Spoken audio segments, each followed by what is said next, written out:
Kabar gembira khususnya buat rakyat Aceh. Ada tambahan dana 8 triliun. 8 triliun ditambah 2 triliun lagi untuk kombatan GAM. Maksudnya mantan kombatan GAM. Teman-teman, kenapa dana ini bisa diperoleh? Dan siapa yang memberikan dana tambahan ini? Dan kapan akan diberikan? Simak video ini sampai selesai supaya kalian tidak gagal paham kenapa dana 10 triliun ini diberikan. Oke, kita mulai dengan Bismillahirrahmanirrahim. Alhamdulillah, Allahumma sholli ala Muhammad. Teman-teman sekalian, kita bersyukur hari ini melihat Aceh dengan tambahan dana yang luar biasa diperoleh oleh Pak Gubernur Aceh Muzakir Manaf setelah bertemu dengan Pak Prabowo. 3 jam pertemuan itu, teman-teman. Ya, sebenarnya teman-teman, apa yang terjadi dengan Aceh sehingga Aceh begitu istimewa dalam pemberian hadiah atau pemberian hadiah ya. Ya, bisa dikatakan hadiah atau hibah 2 triliun untuk kombatan GAM yang dulu berperang, ya kan? Nah, jadi teman-teman, yang 8 triliun ini diberikan di luar daripada dana khusus buat Aceh. Ada apa 3 jam pertemuan antara mantan Panglima GAM yang sekarang menjabat gubernur dengan mantan Kopassus yang sekarang menjabat sebagai presiden? Nah, teman-teman, inilah sebuah ikatan batin antara musuh bebuyutan yang dulu kalau bertemu pasti tembak menembak, ya kan? Tapi sekarang mereka jadi sahabat, teman. Ya, yang satu menjadi presiden, yang satu menjadi gubernur.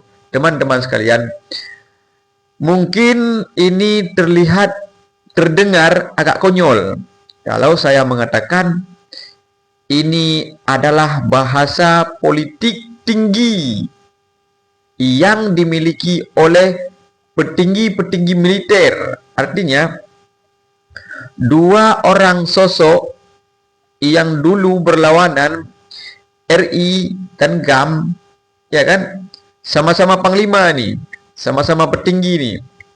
Mereka punya nyali, artinya punya keberanian yang luar biasa.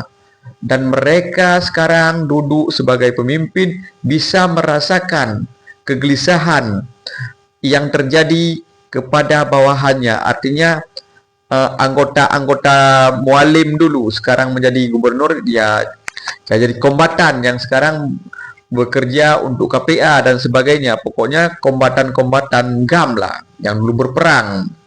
Tidak mungkinlah sesuatu perdamaian terjadi di mana banyak sekali korban-korban di pihak GAM, di pihak RI yang sia-sia begitu. Pasti ada perjanjian di belakang layar. Tapi teman-teman, di sini kita melihat kan Pak Prabowo yang menjadi presiden sekarang sangat mengerti keadaan itu karena dulu beliau juga di militer.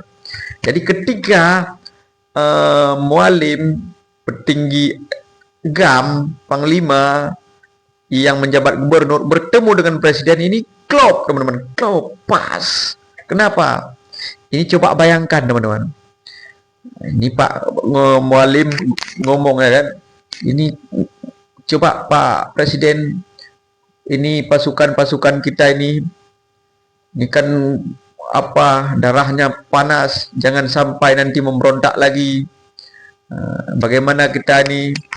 Mungkin Pak Prabowo dengan perasaan yang betul juga ya, kalau memberontak pening juga kita ya. Nah, ini di dalam negeri juga pening-pening ya. Ya udah, tambahan dana buat mereka. Ya, hanya Prabowo dan Mualim yang mengerti bahasa ini. Kalau seandainya bukan Prabowo jadi presiden, dana ini yang 2 triliun ini tidak akan didapat.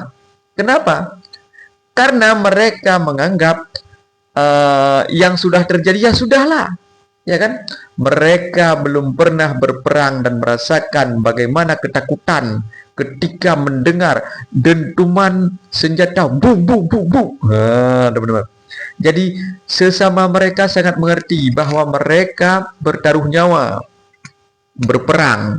Jadi ketika sekarang sudah damai, tapi mereka nggak mendapatkan apa-apa, bisa-bisa mereka kembali berperang atau kembali memberontak. Apa yang akan terjadi jika pemberontakan ini dibandingkan dengan uang 2 triliun? Itu pun tidak banyak, dibagi rame lagi teman-teman. 2 triliun uang itu dibagi untuk rame-rame. Dan seperti yang kita ketahui mungkin tidak dibagi sekaligus, mungkin dijadikan usaha supaya uang itu berkembang dan hasilnya dibagi untuk kombatan-kombatan yang dulu berperang. Supaya apa? Supaya mereka tidak direkrut lagi oleh pihak-pihak lain.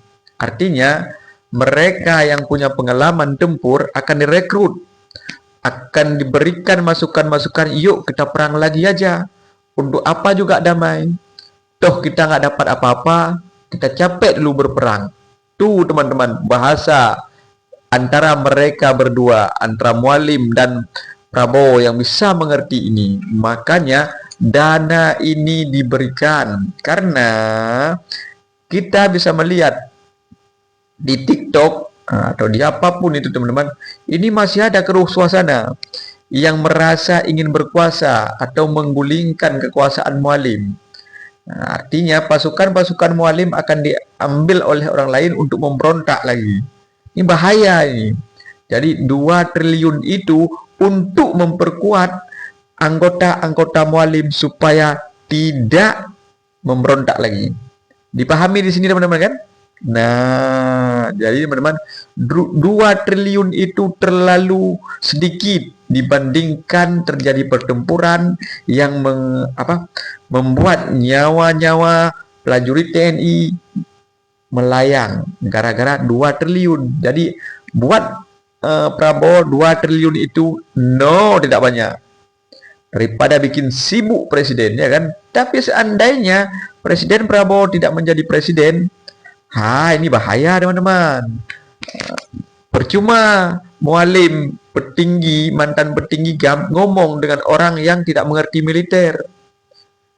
Jadi di sini kita lihat teman-teman, antara Mualim dan Prabowo sudah ada ikatan batin.